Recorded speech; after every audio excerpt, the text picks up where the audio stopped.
이슬람에 대한 중세 기독교 신학자들의 이해를 남겨두고 있습니다. 조금 아까 이러한 박사께서 말씀하신 대로 저희 선교회는 한편으로는 또 선교사를 파송하지만 또 국내에 들어가는 모슬림의 문제에 대한 관심도 가져야 되고, 또 하나 제가 이 한국에 와보니까 이슬람에 대한 시각이 너무 다양합니다. 예를 들면 이슬람 포비아, 그래서 마귀 자식들 이런 시각도 있고, 내부자운동, 형제들 이런 시각도 있고, 또 다원주의 시각에서 이슬람의 알라나 기독교의 하나님은 똑같은 신이다 하는 시각도 있고, 또 휴머니즘 차원에서 유럽의 박해를 받는 또 이슬람에 대한 또 동정심, 이런 다양한 시각들이 있습니다. 그 가운데 저희는 십수년째 개혁주의 입장에서도 이슬람에 대한 시각을 계속해서 매번 논문 세계를 발표합니다.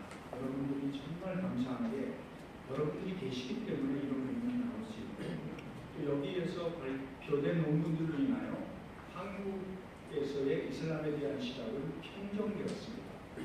그런 측면에서 여러분들이 이 강의를 듣고 계시는 것만으로도 큰 일을 하고 계시다는 것을 이해해 주시기를 바랍니다. 더불어서 여기서 발표되는 논문들은 다 처음 발표되는 논문들입니다.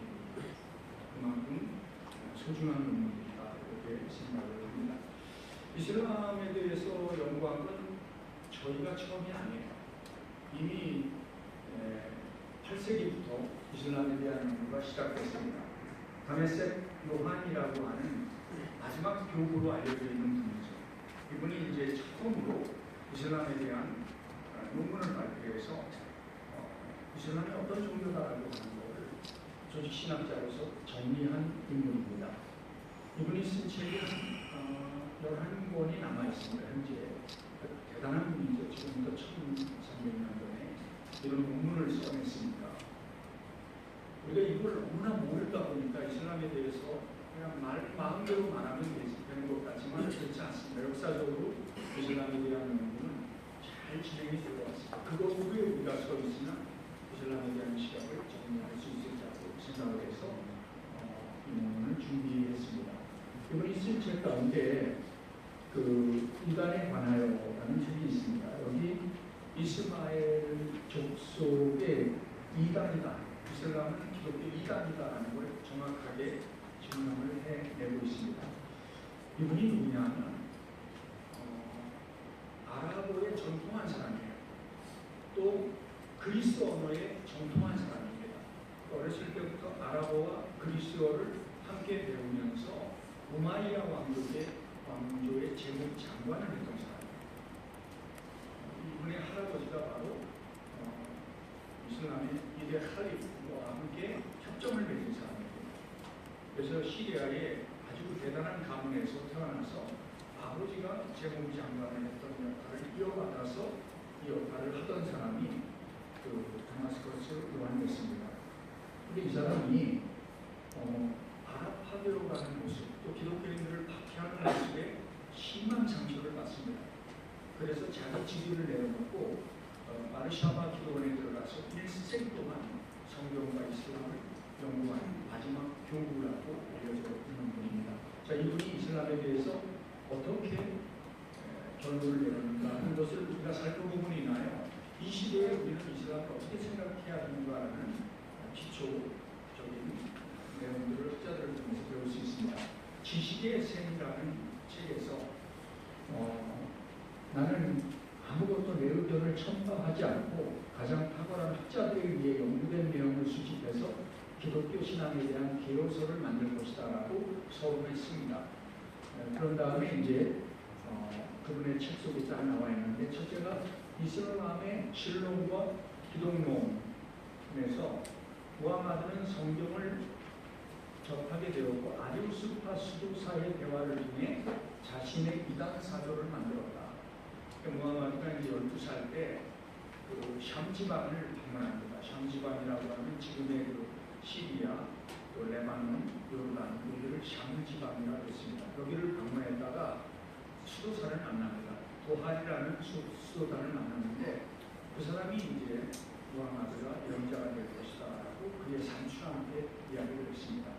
무함마드가 25살 때 다시 대상을 끌고 시리아에 갔다 오면서 부활이라는 수도사를 만나기 위하여 3일 동안을 찾아다녔다는 기록이 이슬람에 있습니다. 그러니까 12살 때 자기에게 선지자의 사인이 있다고 말했던 그 사람을 만나서 더 배우려고 노력을 했던 거죠. 그래서 이 아리우스파의 수도사의 영향을 받아서 기독교 이단이 이슬람을 만들었다라고 다마스커스 요한일서는 결론을 내립니다.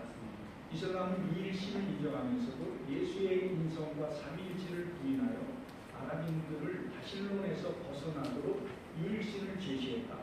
이일신을 제시한 이유가 아랍 사람들이 믿고 있던 다양한 360개의 우상 속에서 벗어나게 하고 싶어서 이일신을 제시하는데, 무함마드는 예수가 하나님의 말씀이고 그의 영이라고 말하지만 예수는 인간이며 또 종으로서 모세와 아론의 여동생인 마리아에게 출생하였다고 주장한다고 이제 꼬란에 나오는 얘기입니다.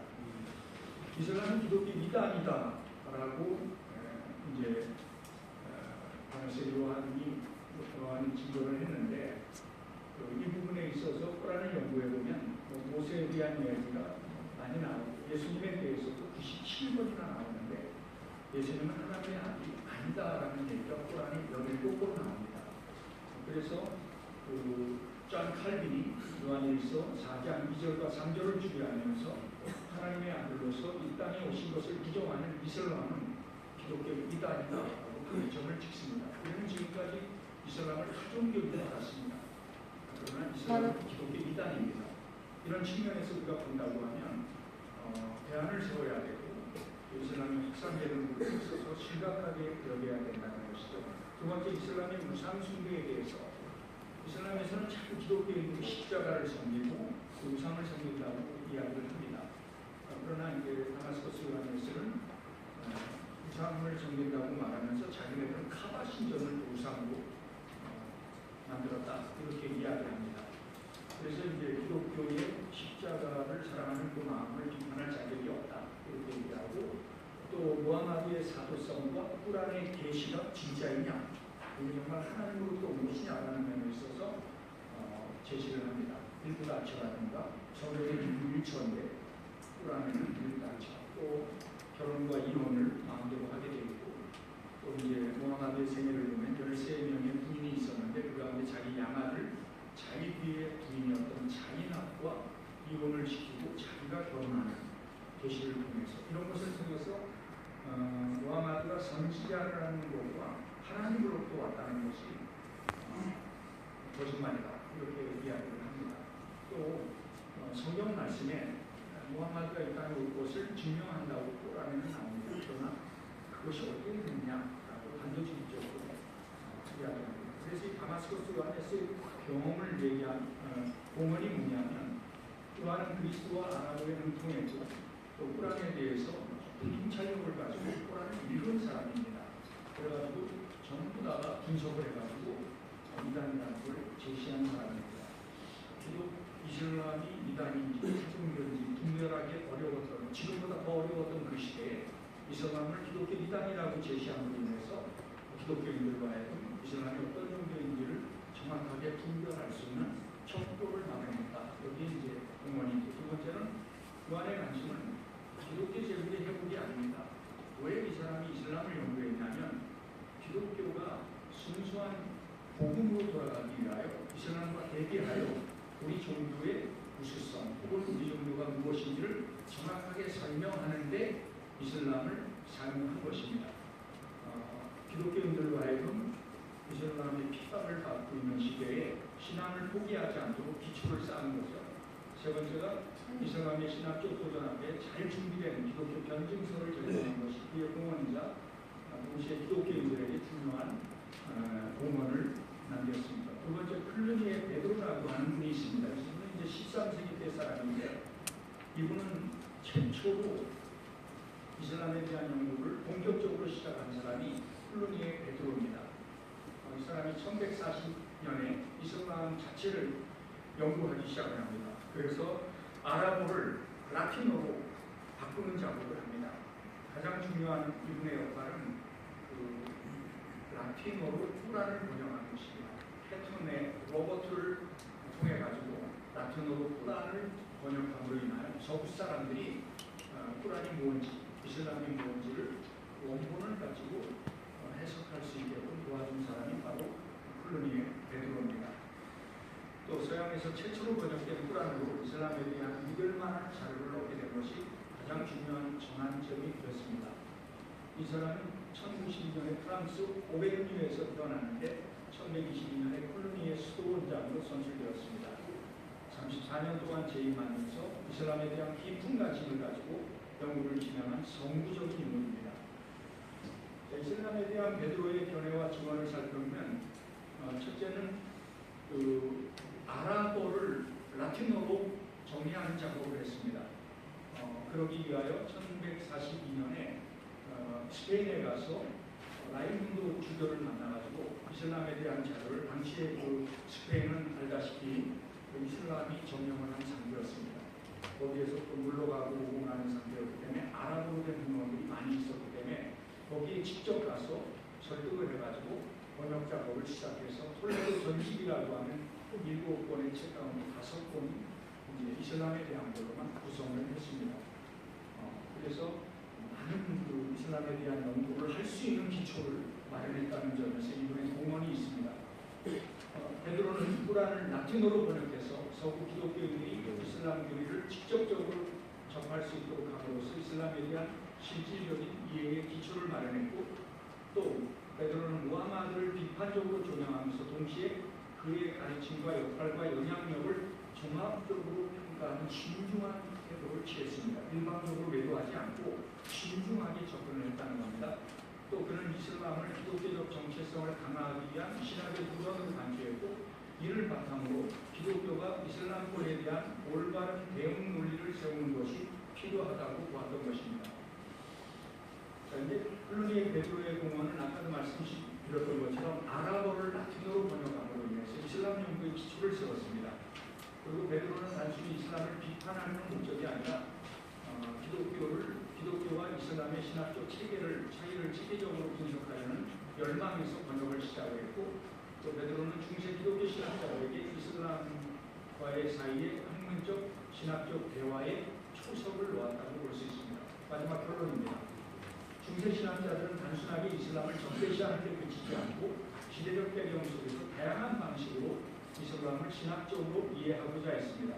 다메섹 요한은 이슬람을 이단으로 규정했으며 이슬람이 기독교의 신앙을 왜곡한 사상을 강조했습니다. 꾸란을 이렇게 연구해보면 꾸란의 14%가 구약에서 왔습니다. 또 꾸란의 8%가 신약에서 왔습니다. 꾸란의 이론은 20%가 성경과 똑같다는 걸 알 수 있습니다. 그러나 예수님의 하나님 아들 되심을 부정하기 때문에 기독교 이단이라는 것을 정확하게 제시를 해주었습니다. 그들은 교회와 제국의 커다란 위력인 이슬람의 흥왕기에 무모한 대적과 적대적 입장에서 맞서지 않았고, 동시에 이슬람 신앙과 타협하지도 않았습니다. 다메섹 요한과 플루니의 베드로의 이슬람 연구에 있어서 가장 중요한 핵심은 그들이 이슬람에 집중한 것이 아니라 교회의 온전함을 추구했다는 데 있습니다. 이러한 대응 방식은 현대사회에서도 교회의 이슬람 종교 방식의 교훈과 통찰력을 줍니다. 우리가 이슬람을 연구하고 이야기하는 것은 이슬람 자체만이 아니고, 그러면 우리는 어떻게 할 것인가 하는 대안을 제시하기 위한 것입니다. 이미 앞서 제자께서 말씀하셨듯이 기독교의 타락이 이슬람을 낳았다고 보는 것이 개혁주의의 이슬람에 대한 시각입니다. 여기에서 가장 필요한 것은 이슬람을 얘기하지만 우리가 어떤 부분에서 타락했으며 어떤 부분에서 고쳐야 하는지 하는 것에 대한 대안을 제시했다는 점에서 이들의 공헌이 있다고 볼 수 있습니다. 마틴 루터가 종교개혁을 일으킨 다음에 사면의 능력에 대한 문제의 해답들이라는 책에서 이슬람의 유럽 침공은 기독교의 타락에 대한 하나님의 징계다. 따라서 무슬림과 싸우려고 하지 말고 교회의 권위를 회복하고 신앙 고백을 회복하고 말씀으로 돌아가자. 이것이 이슬람에 대한 종교개혁자의 일성입니다. 우리에게 문제가 있다. 이슬람의 문제가 아니라 우리의 문제다. 그래서 우리가 복음으로 돌아가고 교회 권위를 회복하고 우리가 말씀으로 온전하게 돌아갈 때 이슬람의 문제는 해결될 것이다. 이게 바로 앞서 중세 신학자들이 이슬람을 연구하게 된 동기와 맞물리면서 마틴 루터가 이 부분에 있어서 결정적인 정점을 찍고 있는 것이고, 이슬람과의 공존의 시대에 기독교 신학의 입장에서 이슬람의 문제점을 신학적으로 변증하고 기독교의 정통성을 옹호하며 이슬람에 대한 교회의 태도를 신학적, 학문적 관점에서 거시적으로 바라보았다. 현대 기독교가 이슬람을 이해하는 과정에서 대척보다는 학문적 접근과 대화를 통한 반영적 태도가 중요하며, 이는 상호 종교적 존중의 공존의 길로 연결된다. 이러한 이해와 교훈을 통해 현대 기독교는 신학적 관념과 평화의 길을 탐색하며 이슬람과의 종교적 대화에 보다 개방적이고 진정성 있는 자세로 접근할 수 있을 것이다. 이슬람과의 공존의 시대에 기독교 신학의 입장에서 이슬람의 문제점을 신학적으로 변증하고 기독교의 정통성을 옹호하고 이슬람에 대한 교회의 태도를 신학적, 학문적 관점에서 거시적으로 바라보았다는 데 이들의 응원이 있습니다. 현대 기독교가 이슬람을 이해하는 과정에서 대척보다는 학문의 접근과 대화를 통한 반영적 태도가 중요하며, 이는 상호 종교적 존중의 공존의 길로 연결된다라고 보았습니다. 플루니 베드로가 했던 말입니다. 그의 책에 학식 있는 사람이나 교사는 반드시 교회의 약한 자를 돌보고 부양해야 된다. 한국에도 이슬람 인구가 성장하고 있습니다. 지난 정권 말에 불법 체류자가 43만 명인데 불법 체류자의 21%가 무슬림이라는 것이 정부 통계입니다. 신천지보다 더 많은 이슬람 인구가 한국에 공존하는 시대를 살아가고 있습니다. 전체적으로 한 40만 명 정도가 됩니다. 이런 시대에 우리가 무슬림들을 바라보면서 배척과 공격보다도 그들도 하나님의 말씀으로 돌아올 수 있다라고 하는 종교개혁자들이 그들에 대해서 연구했던 내용을 우리가 다시 돌아보면서 그리스도의 사랑으로 우리가 그들을 감사하고 또 그들이 복음을 듣고 돌아올 수 있도록 끊임없이 노력해야 되리라고 생각합니다. 21세기에 하나님께서는 전 세계의 많은 무슬림들이 주님 앞에 돌아오는 것을 목격하게 되고 한국에서도 마찬가지입니다. 이런 면에서 우리가 이슬람에 대해서 잘 연구해서 그리스도의 사랑으로 그들도 얼마든지 주님 앞에 돌아올 수 있는 하나님의 자녀가 될 수 있다는 믿음을 가지고 선교적 사명을 다 감당해야 되리라고 생각합니다. 9시입니다. 오늘 순서를 받으신 모든 분들 앞으로 좀 나와서 인사 한번 하고 생각하겠습니다. 자,